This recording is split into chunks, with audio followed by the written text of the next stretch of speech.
All right. Well, more people are continuing to come in, but we're going to go ahead and get started so we can take advantage of this whole hour with Lenny. Today, it is my honor to introduce Dr. Lenny Gannes. Lenny is on the faculty here at Santa Fe Community College. He teaches biology and climate change courses and has taught at a wide range of institutions, including Santa Fe Prep, Prescott College, the Wild Rockies Field Institute, Oberlin College, and the College of Santa Fe, and Cornell College. He has a BS in environmental biology and management from the University of California, Davis, and an MS and PhD in ecology and evolutionary biology from Princeton. His doctoral research was on the investigation of the physiology and ecology of small songbirds migrating across the Sahara Desert. So thank you so much for doing this today, Lenny, and please help me welcome Dr. Lenny Gannes. Everyone, thanks for coming, and Val, thanks for the nice introduction. It's nice to see names and faces of people, and it's kind of the wonder of Zoom means that people from all over can be here today, which is fantastic. So today I want to talk about migratory songbirds, which is something that I've did my PhD work on, and I've had the opportunity to take students with me to do research on this as well. And I'm hoping to leave some time at the end for any questions that you might have, and hopefully there will be some interesting questions that we can talk about. So I want to talk about migratory birds, and to understand migratory birds, we need to understand a little bit about seasonality, that at least those of us in New Mexico are noticing that it's kind of very quickly changed from winter to spring. And I'm sure it'll go back to winter again here any moment. But that with these seasons and varying temperatures and weather, creatures need to respond to that. And there are lots of different ways to respond to it. Here, the bears, they hibernate and they hunker down for the winter. But there's lots of birds that do something very different, which is they move from one place to another, and they're sort of they get to spend a year full of very nice sort of spring or summer weather, and they avoid winter weather. And here in our region in New Mexico, we have some really impressive migrants as well. So for example, Sandhill Crane, if you go down to Bosque del Apache right now, south of Albuquerque, you can see thousands, tens of thousands of Sandhill Cranes they're just kind of hanging out on their way north. So Sandhill Cranes, they winter south of us, and they breed in much of the northern North America. And as they're moving from their wintering grounds to their breeding grounds, they stop along the way. One of the places they stop is the Bosque south of Albuquerque. And if you ever have the opportunity to go to Nebraska around this time of year in the spring, you can see nearly the entire population of Sandhill Crane in a 30-mile stretch of river. So you can see some 800,000 Sandhill Cranes congregated in that area. So that's one migrant that comes through our region, and that's sort of the extreme on the large size of migrants. But we also have migrants that are on the extreme other end of size. So the Rufus Hummingbird winters south of us, and it migrates along the west coast of North America, and it breeds in the Pacific Northwest in the summer and spring. And we don't see it in our region until it starts its southward migration, and it comes through our region sort of end of summer, beginning of fall. And these two examples, the Sandhill Crane and the Rufus Hummingbird, are just two examples of migratory species that do this tremendous journey in the spring, where they go from wherever they are in the south to where they've overwintered in the south to where they're going to breed in the north. And across the globe, there are billions of individual birds that do this migration. This is the spring we're talking about, but then those same birds and then the newly born birds migrate south in the fall. So there's billions of individuals from hundreds of species. They travel thousands of kilometers, and many of them cross over pretty amazing and scary ecological barriers. So the birds that I study migrate from Africa to Europe in the spring, and there's this big barrier in between the Sahara Desert. And I think we're used to looking at maps and not really understanding the size of the Sahara Desert. But the Sahara Desert is depending on where, it's wider in some spots and narrower in others, but depending where, we're talking about 1,000 miles distance across the Sahara Desert. And to put that in context, north to south, the Sahara Desert is about as far north as the United States is north to south. So this is a big chunk of Africa that these birds have to cross as they're migrating. And that's all well and good until you start thinking about what this landscape looks like. Much of the landscape is very dry with very little vegetation. And a lot of these birds that are making this journey eat insects, they eat fruit. All of them need water. And this kind of landscape doesn't provide a whole lot of any of that for these birds that are doing this migration. But because these birds have evolved to do this migration every year, they make some big changes even before they start their migration. So in preparation for doing this big journey, and this really is it's an amazing athletic feat. And I'll tell you more about that here in a little bit, but it's what these birds are doing is traveling really far and carrying a lot of what they need for that journey with them. So in order to prepare for this journey, they do a variety of things. And one of the things they do is they increase their body mass. So they deposit a whole lot of fat that they can use as an energy source while they're migrating. And many of these birds will double their body mass in the course of a week, 2 weeks. And then in the course of a week or 2 weeks while they're flying, they use that energy and then they have to build it back up again. So they're sort of back and forth in terms of the energy that they're storing and the energy that they're using. And just put that in context for yourself. Think about your own body mass and what it would take to increase your body mass, to add a whole nother of you in a couple of weeks. So when these birds get down to the business of increasing mass, they're feeding. That's all they're doing. They're feeding, and storing up that excess energy. They store up this excess energy in the form of fat, but the birds, the way they're moving is by flying. So they also have to build up these flight muscles that they use to carry that excess mass, that excess fat that they've put on. One other thing, they do a whole bunch of things, but one other thing I want to point to is that they also change their behavior. Most of these birds, at least the little birds that I'll tell you about today, they're active during the day. They're feeding and reproducing and doing whatever it is they do during the day, and typically they sleep at night. But during migration, the birds actually flip their behavior so that now they're active at night and they rest or sleep during the day, which is a big switch of their, when they're doing things. Let's see.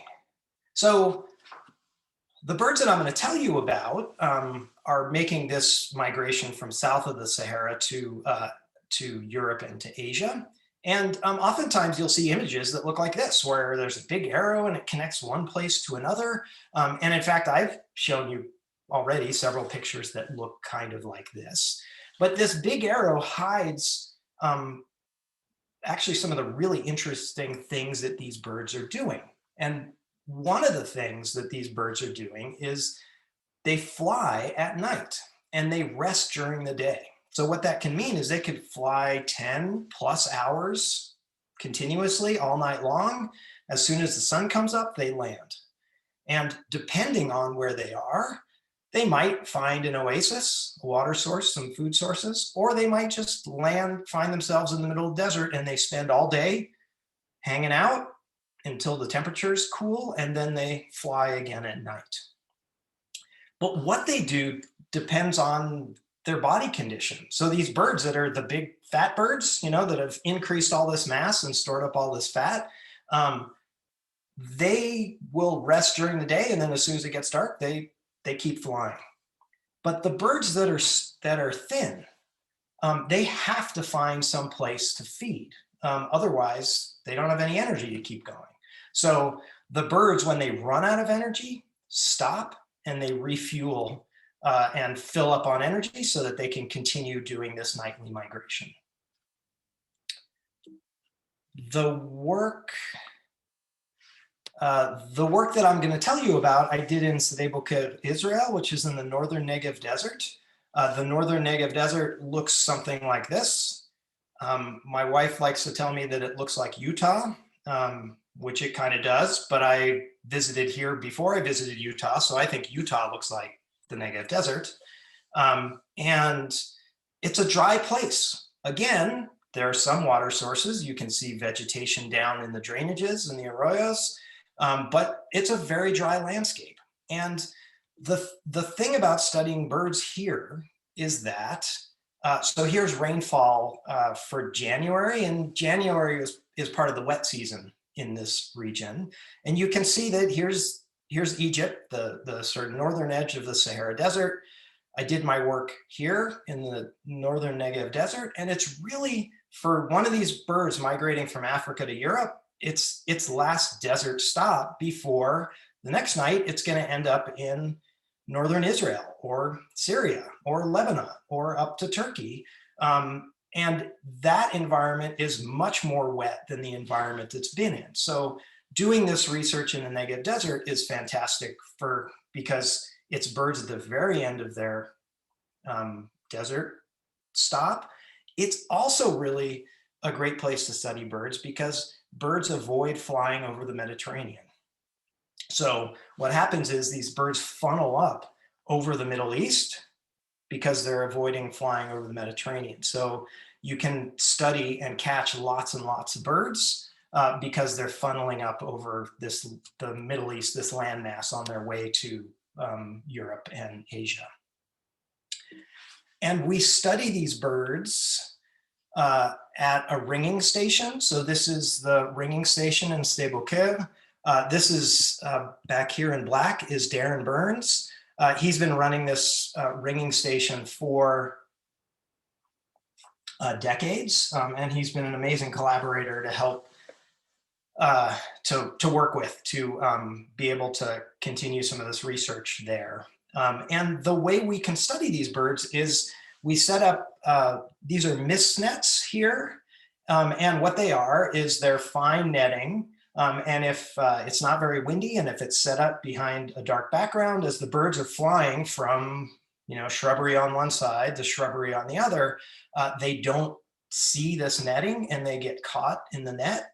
You can see a bird right here that's fallen in. They're basically pockets that they fall into. And then once they've fallen into the pocket, we can remove the birds from there. It takes it takes a lot of practice to do this. And once you remove the birds, you can bring them to the banding station. And these are students. When I was teaching at Cornell College, I had a research class that I brought students to Israel with me to do migration research. And these are some of the students that I brought with me one year. And it was fantastic because they get hands-on experience to really look at and study these birds. So we bring them to the banding station. And I should say that I kind of switch back and forth between ringing and banding. In the United States, we put on bands, and in Europe, they put on rings, which are the same thing, but we have a different word for it. So here, this is what the rings look like. And these rings are the rings from Israel. It says Tel Aviv University, Israel. And then it has a number, kind of like a license plate for a car. So using these special pliers, we can put this ring around the leg of the bird. And then anytime we catch it at this site or anyone else catches it, we know that individual bird, and we know something about when it was caught, where it was caught, how long it's lived, all sorts of things like that. And now there's some really cool technology that, especially for bigger birds, lets us put on trackers and things like that that allow us to follow individual birds. But for these smaller birds, at least at this point, the technology is not small enough and light enough to put on these birds. So we use this technology that's 100 years old, which is using these rings, using these bands. So we take the birds and we first have to identify and figure out what species we're talking about. And depending on the bird, we might be able to tell what sex it is. We might be able to tell what age it is, those sorts of things. We can make some simple measurements. So here's a black cap, and it's hard to see in this picture, but this is measuring the wing length. So this is a measure of how big the bird is. We can weigh it. And we can do one more thing, which tells us something about the condition of the bird. So this is me blowing. Here's a bird's chin. That's its bill right here, and its two eyes. I'm blowing on the chest of this bird. Birds do something really well. Birds grow feathers in tracks, and on the chest of the bird it's sort of tracks on either side. So when you blow in the middle, what happens is the feathers part. And because birds have very, very thin skin, because they have such thin skin, you can see underneath their skin. So these are two different birds of the same species. They're alive. I'm just blowing. I probably was very lightheaded at this point because I was blowing on their chest to keep the feathers apart so we could get a good picture. And we can see a couple of things. So this is the chin just off of the photo here. And this pink are the flight muscles. And, so these are the chest muscles here. And birds have a sternum. So that's this bone right here in the middle of your chest. The bird sternum is different than a human sternum. Our sternum is sort of flat this way. A bird's sternum it sticks up like this. It's called a keel, like the keel of a boat. And then the giant flight muscles attach to that big bone in the middle, that sternum in the middle of their chest. And you can see that. You can't really, this faint white line here is all that you can see of the sternum in this bird. So this bird has really enlarged flight muscles, and this orange up here is fat. This bird is incredibly fat. This is right at the top of we can visually fat score them, and this is right at the top. This is the fattest of the fat for these birds, and it has a big flight muscles. This bird, again, same species, but different individual, you can see a couple of different things. Right here is that same sternum, and you can see it much more obviously, because what happens is if this is the sternum right here, and these are the flight muscles, when there's lots of flight muscles, you don't really see the sternum because the flight muscle is even with that bone. But as they use up their fat and their protein, the bone doesn't change size, but the muscle does. So then you end up with a much pointier keel, which is what's happening with this bird right here. So this bird has really reduced flight muscles, and these are the clavicles, these bones right here on us. You couldn't see the clavicles in this bird because it's this whole pit is full of fat and it's overflowing over these bones. So this bird has almost no fat. It's used up a lot of its flight muscles, and it's really in trouble if it doesn't feed soon. So these are sort of the two extremes of these birds can be in, the two extremes of conditions these birds can be in while they're migrating. And this bird here on the left could very easily feed for several days, a week, and be more like this bird, right? So again, they're able to use up their energy, their stored energy, and then store up that energy again. Let's see. This is this is Taylor and John. They came with me a different year to do some research on birds. And there are days, these sheets have, I think it's like 50 birds per sheet here. So all these sheets are full. We had quite a big day with some 300 birds in a couple of hours in the morning. So there can be days when there's 30 birds and days when there are hundreds of birds. And once we're done with these simple measurements, we can release the birds and they hang out for the rest of the day at this banding site, and then they continue on their way. So I want to just briefly, there's a couple of birds that I want to highlight just because they're cool and they're beautiful. And then I'll talk about the birds that I've spent time researching, spending more time researching them.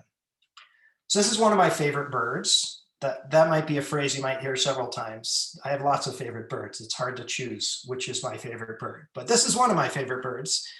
It's the Mast Shrike. And I've tried to put a map here for all these birds so that you can see here in blue is where they winter, and here in orange is where they breed. So this bird, the Mast Shrike, has a relatively short migration because it's just crossing the Sahara and then it's breeding here in the Middle East. It's not heading off east to Asia or west to Europe. The Mast shrikes are songbirds, so they have a beautiful song. They're smaller. You can sort of see the scale with my. That is probably not my hand. With someone's hand holding them, you can see the scale. But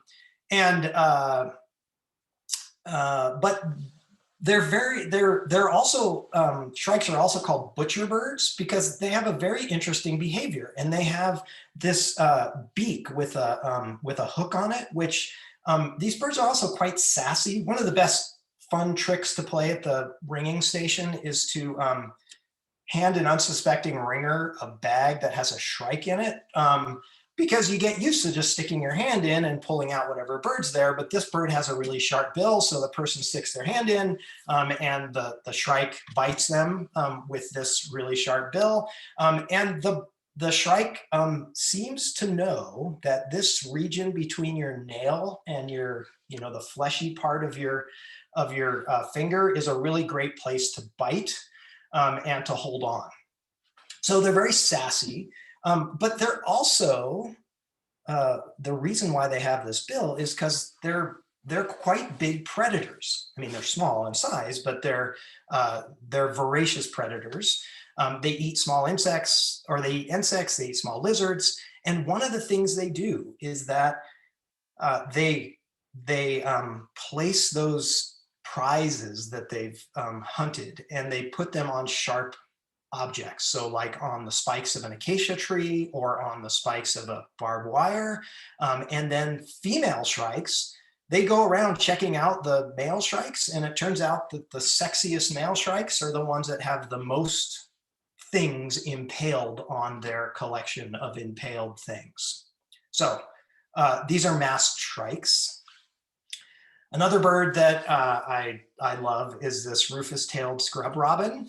Again, wintering south of the Sahara and breeding in a broader area, but also not going super far on their migration.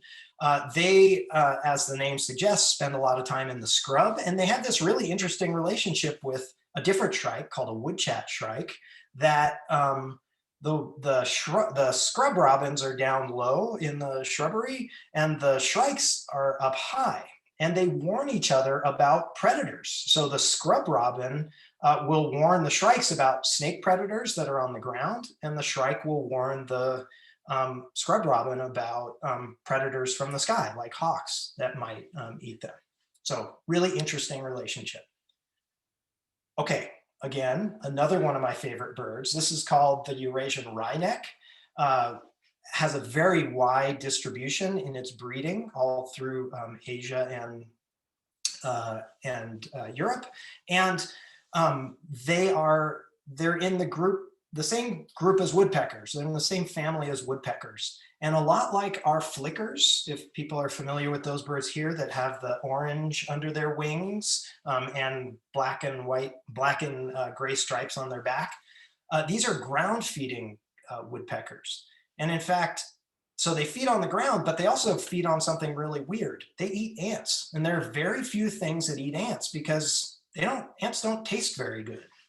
They make something called formic acid, which makes them just not very tasty. But these, the wrynecks do feed on ants.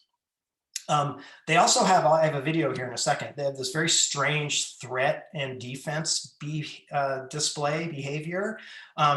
And they use that to protect their nests from predators and protect their offspring from predators. But also because of this weird threat behavior, wrynecks have been used in witchcraft. And apparently, I do not recommend this as something if you're trying to get back a jaded lover. Apparently a wryneck is a good way to get that back.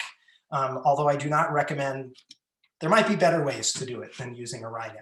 But the interesting thing, so the Latin name is Jinx torquila, and the English word for putting a jinx on someone comes from this same word for jinx. So here, let's see.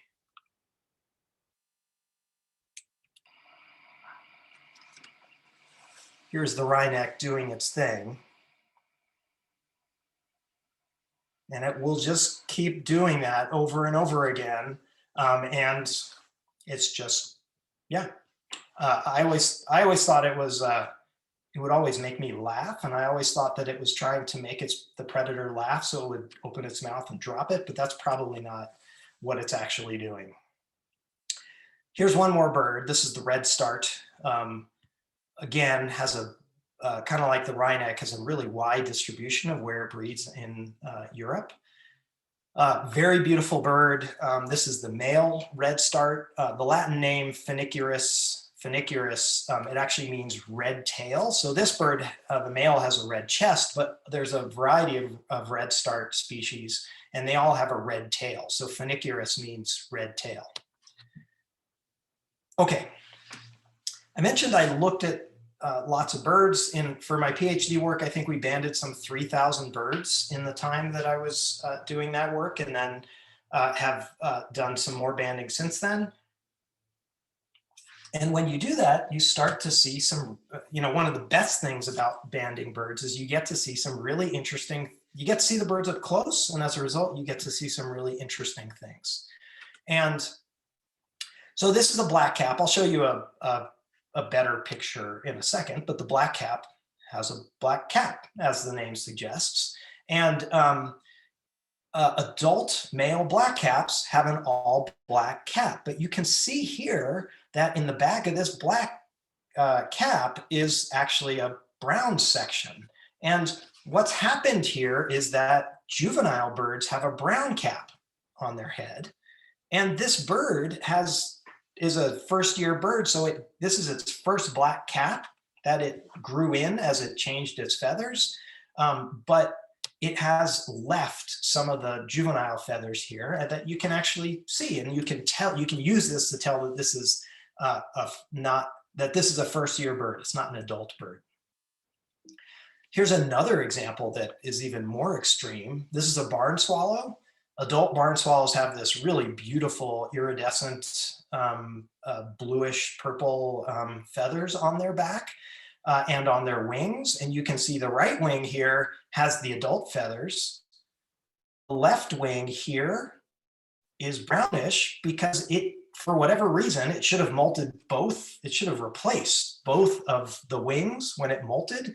But it only replaced the right wing for some reason and not the left. And you can also see it on the tail here. So the left tail is duller than the right tail. You can also see some other interesting things like weird abnormalities for the bill here. You see lots of these birds have parasites on them. So this is an engorged tick on this bird.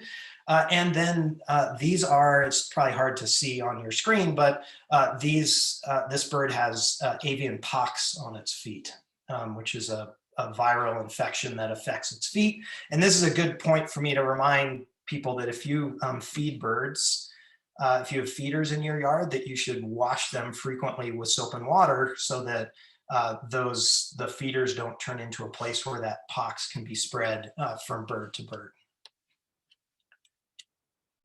Okay, I'd like to introduce one more group of birds, and these are birds that I did most of my scientific research on, and these are the Old World Warblers, and this is the family Sylviidae. So we have warblers here in North America, but they're a different family. They're the Perillidae. They are the New World Warblers, and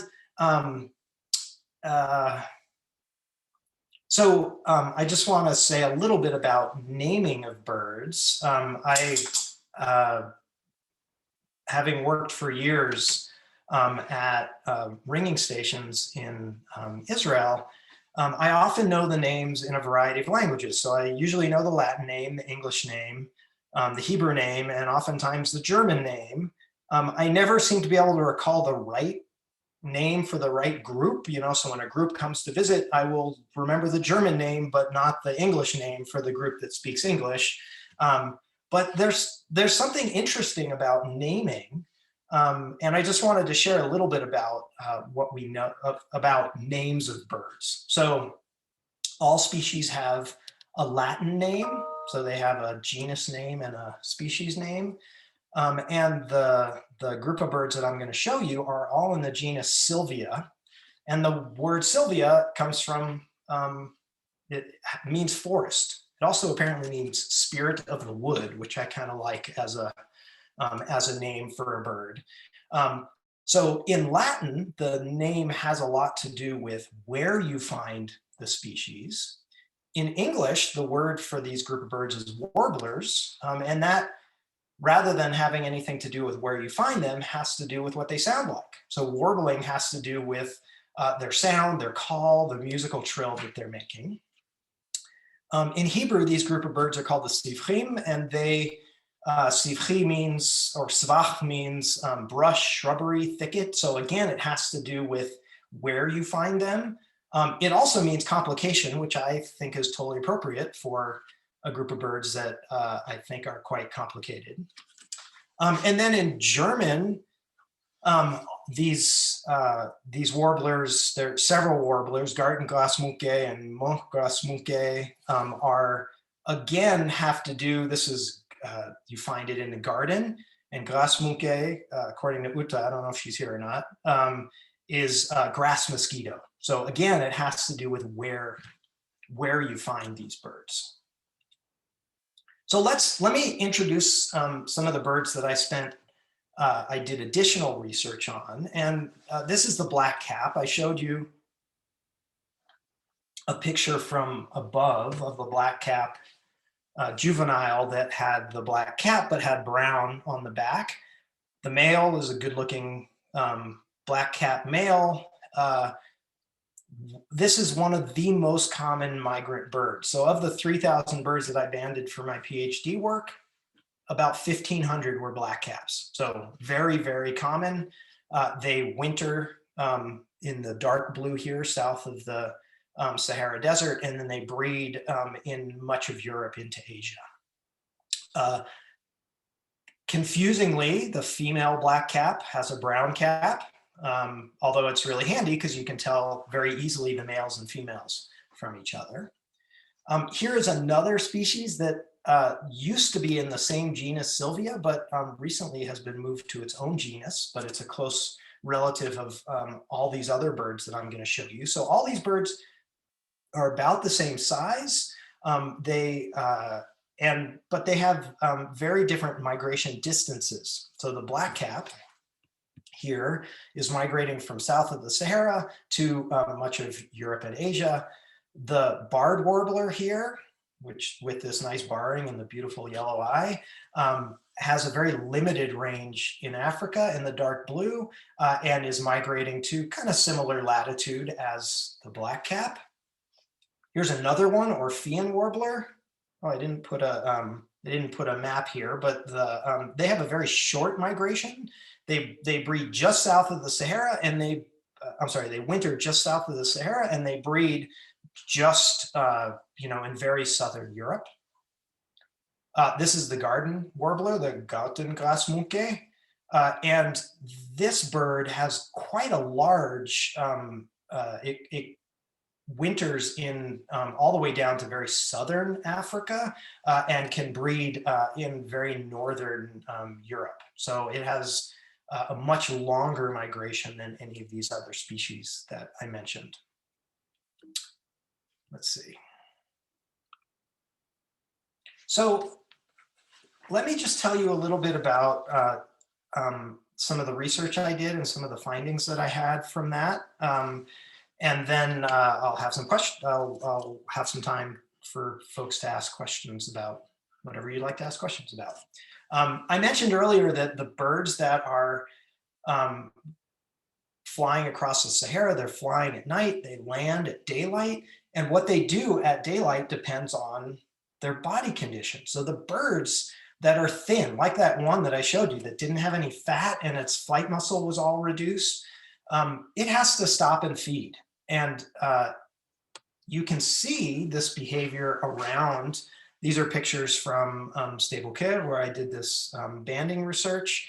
And you can see birds like this that are feeding on the nectar in these flowers. This is a blackcap female, so it has that brown cap. And it has, you can see on the chin here, it has sort of a pinkish, orangish tinge from all of the pollen from sticking its head into flowers. Here's another picture of a blackcap that it has this coloration because it's been spending all this time feeding. And here's one that's been going crazy that has the nectar and the pollen kind of all mushed together into this gooey mess on its head. So these birds that stick around, they're trying to go from being those really skinny birds to fattening up so that they can keep flying. And because we put these rings on them, we know individual birds.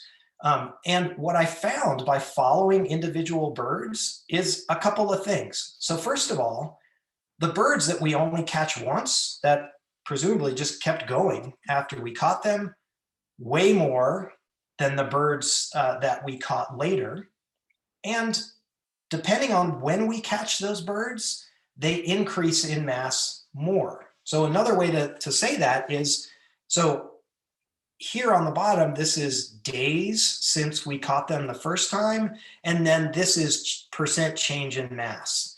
And what you find is that birds that we catch on the first 3 days after we caught them the first time, they don't increase in mass very much. But after a certain threshold with this vertical dashed line, these birds are increasing in mass a lot. So what's happening is these birds are staying there, they're feeding, but as they were flying, they used a lot of protein and fat to power that flight. And a lot of that protein came from their stomach, came from their digestive system. And they can't put, even though there might be food available, they can't add that mass until they rebuild their gut, which takes a matter of days. And then once they've rebuilt it, they can increase, this is 25% their mass when you catch them many days later. So there's a delay, even though they're trying to increase in mass as fast as they can, there's a delay until they can actually increase that mass. So that was one part, that was the stopping part. But the other part I'm very interested in is the physiology of flying, right? So they're flying at night, and then at daylight, they land. I should have mentioned before, these birds are flying really high. Some of them can be flying up to a mile high off the ground. And when they're flying, or when the sun comes up, they have a lot of, if you're a mile up, you have a lot of opportunity to look around for where you're going to land. And because we were banding birds nonstop for a long time, new birds that arrived early in the morning without a band were, for the most part, birds that had just landed from a night's flight. And from those birds, we can take a small blood sample. So here's a black cap. And this is, we can take, this is removing a blood sample. So it's basically the equivalent of removing blood from this vein. And from this small blood sample, we can bring this blood sample into the lab and understand something about the fuels that the birds are using. So these are students, some of the Cornell students that were doing some lab analysis from these blood samples that we took from birds. And I found something that was very surprising in this research. I thought, so on the left here, these are the names of the, so I showed you all of these species: redstart, barred warbler, Orpheon warbler, lesser whitethroat, garden warbler, and blackcap. I didn't show you the nightingale and the thrush nightingale, but they're about the same size. And the interesting thing is that even though they're all about the same size, they have different distances for migration. So the Orpheon warbler, and that's sort of shown here with these yellow lines, the Orpheon warbler has this doesn't really migrate very far, migrates from just south of the Sahara to southern Europe. But something like a garden warbler can migrate from the very southern tip of Africa to very northern Europe. And I thought that I'd be able to see a difference in the fuels these birds are using by how far they're traveling, that birds that are flying farther are going to have a different set of fuels that they use. And that didn't turn out to be the case. What turned out to be the case was these sets of birds, they have a different distance they travel, but they also eat different things. And these first 5 species are strictly insectivorous. They only eat insects, more or less. Whereas these other 3 species, they are much more omnivorous. So they include fruit, they include nectar. I showed you those pictures of the blackcaps that were covered in pollen.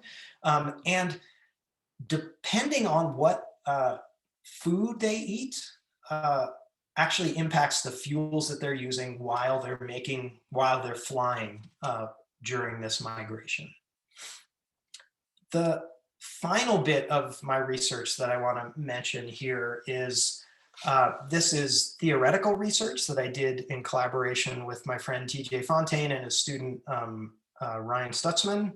And we were looking at birds in North America and the impact of climate change on those birds. And typically what people say about the impact of climate change is that, well, if things are warming up and seasons are, things like winter is shorter, then the birds should migrate earlier. But what we found by looking at some 40 or 50 years of climate data is that it's not as simple as birds leaving earlier, because climate is not changing, temperature is not changing, for example, here in the Southwest at the same rate as it is when birds are breeding very far north. So that this interaction and this conflict of when things are warming up can actually have a really big impact on these migrating birds. I think that's all I'll say about that.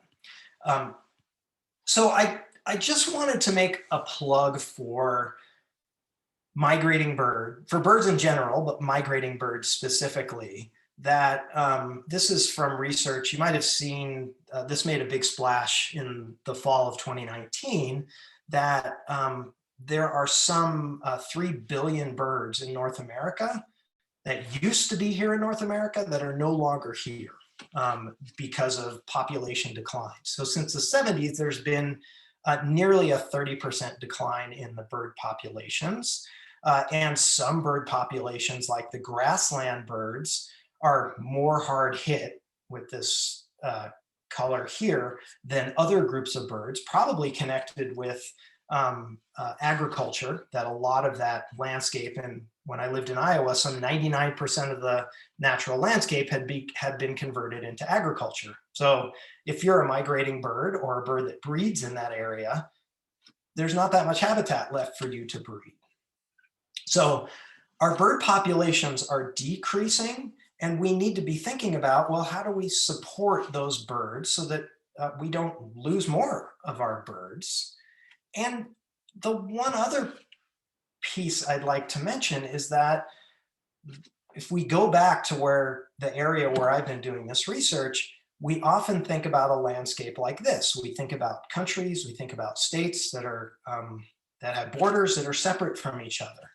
But if you're a migrating bird, you're not seeing international boundaries.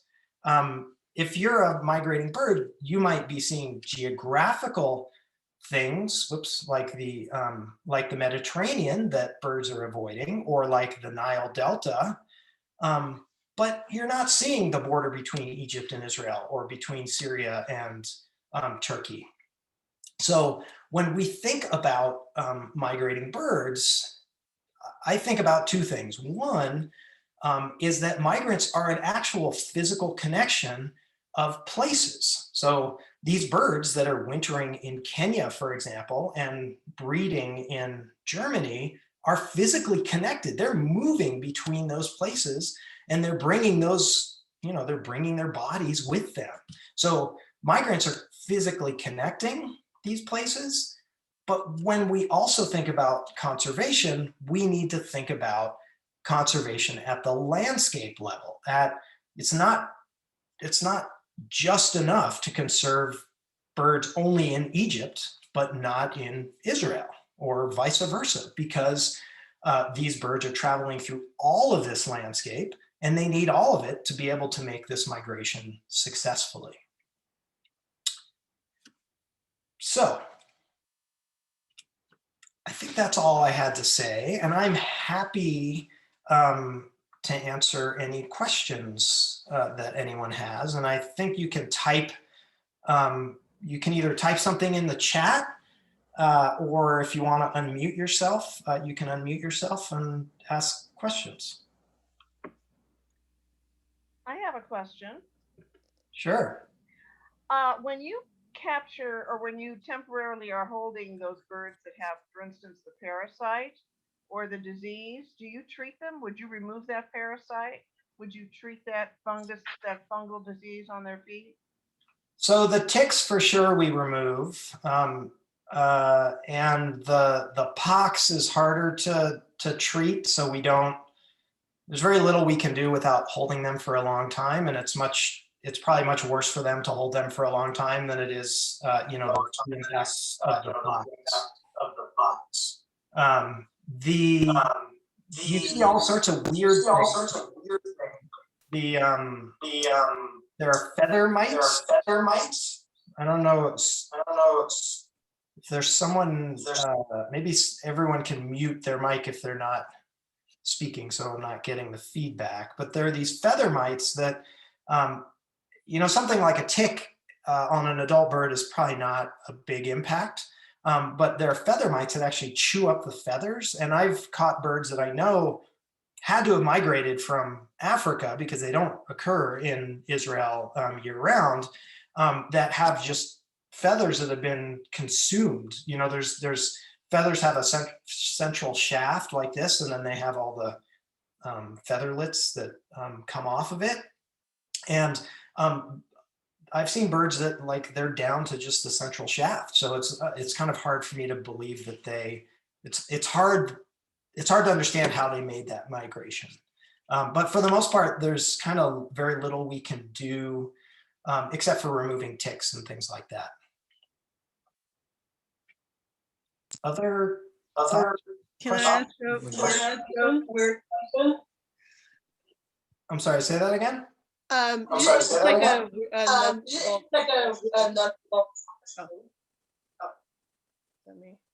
Sorry, I'm getting a lot of. I'll put it in the chat. Okay. Naomi, I think your Yes? I think for some reason you're giving a lot of feedback, and so it's hard for us to hear when you turn on your mic. I'm really sorry. Can you put your question in the chat? I think everyone else's microphone seems to be working okay, but for some reason there's some feedback on your end for that. I'm sorry. Emily, if you wanted to turn your mic back on, I think it was working if you want to ask a question.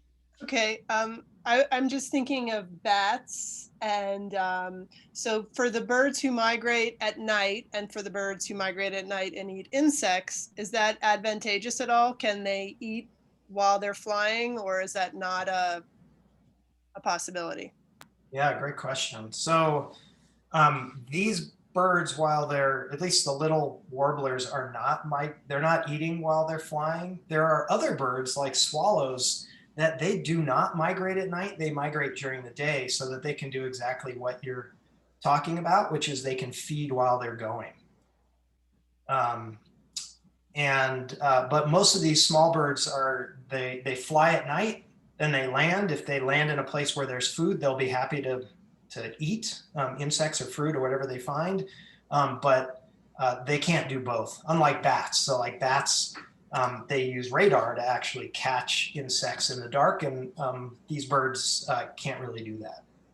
But they are flying at night because they're trying to reduce the amount of water that they lose, because food is, for a lot of these birds, is not the issue. What the issue is having enough water. So by flying at night, they can fly in cooler temperatures and they lose less water when they're flying. Here's a question from the chat.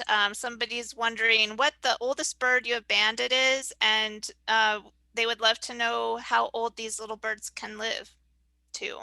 Great, good question. So the oldest bird that I've banded had actually been banded in Israel some 7 years beforehand. So that was a bird that had lived at least, and it was banded as an adult. So it had already made at least 2 of those journeys. So that's sort of 8. A lot of these birds will live on the order of, the little ones will live on the order of 5 to maybe 10 years. But this data combined with, what happens is the data that's collected in Israel is combined with data that's collected in Europe, so that by an organization called URing, and that's exactly how people can figure out how long some of these birds live, because they're caught multiple times during their life. So a lot of the recaptures are birds that I banded, a couple days before, but it's really exciting when you catch a bird that has a band on it that someone else put on there some other time. Another question from chat: how far do birds travel each night, and how many days to cross the Sahara? So that's a good question too. The birds are flying about 10 hours or so at night, and it really depends on tailwind how far they can travel. But it's certainly more than a week to get across the Sahara. If they get lucky, it could be about a week. If they get unlucky, it could be closer to 2 weeks. And these birds are pretty amazing because they will choose the elevation where they fly. I mentioned that they fly about a mile up, but they'll choose a specific elevation that has the wind heading in the direction they need, the tailwind, and where the temperature is right. So they'll choose a cooler temperature with a tailwind. So I don't have a great answer for you in terms of how many miles that is, but we're talking several hundred, 150 or so miles a night, something like that. Wow, that's huge. Yeah, for sure. So Ed is asking, there was a decrease in nearly all habitats, but an increase in wetland birds. What's that about? That's a great question, and that is true. Let's see, let's go back to that. Oh, here we go. Let's go back. So yes, you noticed correctly that all of the bird populations in all these other habitats decreased, but wetland birds increased. I don't know the answer to that. And in fact, I looked at that was one of my questions as well. And this research study that you can look at it, you can read a review of it in the New York Times, but the original one was in Science. And these researchers don't have an answer for that exactly either, because they were just looking at the numbers, and they don't have an explanation for why that is the case. But it is interesting, and it could be connected with there has been there's been a lot of work on protecting swampy wetland habitats in the United States and protecting them from development. So it could very well be a result of that protection of wetlands. Enrique is wondering, have you researched bird migration at the north of Israel, the Hajjula Valley? No, so I haven't been I've been in the Hula, which is a swampy area in the north of Israel, which is a really important stopover site, especially for some of these bigger birds, cranes, and some of the other water birds stop there. So I've not done research up there, but I have done one of the other important sites for migration research is down in the very southern tip so the Hula is up here in the northern part of Israel, and a lot down here in the very southern part of Israel is an important migration site, and I've done research there. So someday I can do some research in the Hula. And Naomi's question is about the water regions you talked about. Why do birds avoid flying over the Mediterranean and or the Nile, for example? So part of it, they avoid flying over the Mediterranean because, well, it depends on the bird. So bigger birds, things like hawks and cranes, or hawks and eagles, they need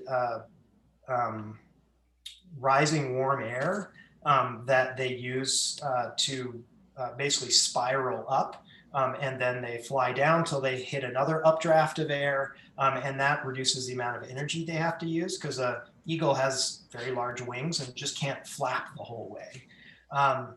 So those uplifts occur over land. So those bigger birds will fly over land so they can use that rising air.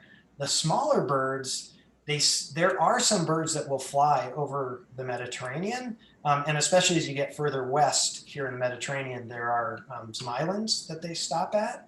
But most of them avoid it because if they were caught over the Mediterranean during daylight, they would have to keep flying because there's really nowhere for them to land. So they just keep flying. So as a result, they stay over land. And the Nile, the birds, there isn't actually great evidence. You would think the birds would follow the Nile because it's a nice source of water and food in an otherwise dry desert. But there doesn't seem to be any evidence. They're not really avoiding the Nile in as much as they're not following the Nile. And I think we'll just do one more question. Do most birds make it, or is there a significant death rate during these perilous journeys? There is a lot of death rate on as they're during this migration, and especially for the newborn birds, right? So they're flying; these birds are flying north to Europe to breed.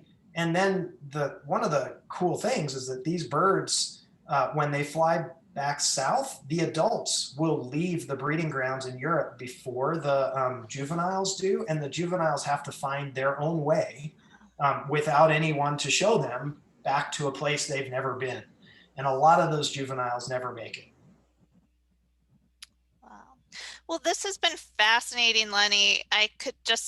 I wish this was a 2-hour lecture or you were doing a series. There's so much that we don't know about the birds that we see every day, and really appreciate your insight into these birds that you've researched. And Thank you all for coming. Really appreciate it. We are recording this event, and for those of you who signed up using SurveyMonkey, we'll send a recording out before the end of the week, I believe, to the email addresses you provided. So thank you so much. Thank you, Lenny. Yeah, thank you, everyone. It was really fun, and I appreciated everyone being here. Thanks. Great job, Lenny. Lenny. Thanks, everyone. Thanks, Lenny. Happy birthday. Oh, Yes, happy birthday. happy birthday. The cat's out of the bag. Thank you. Lenny, it's your birthday today? Tomorrow. It's my birthday today. Who said that? Gianna. Yeah. Oh, happy birthday, Pisces. Yeah, cool. I didn't know that. Well, happy birthday to you. Same to you. Hey, look, there's Peg and Dave. Well, happy birthday, Gianna and Lenny.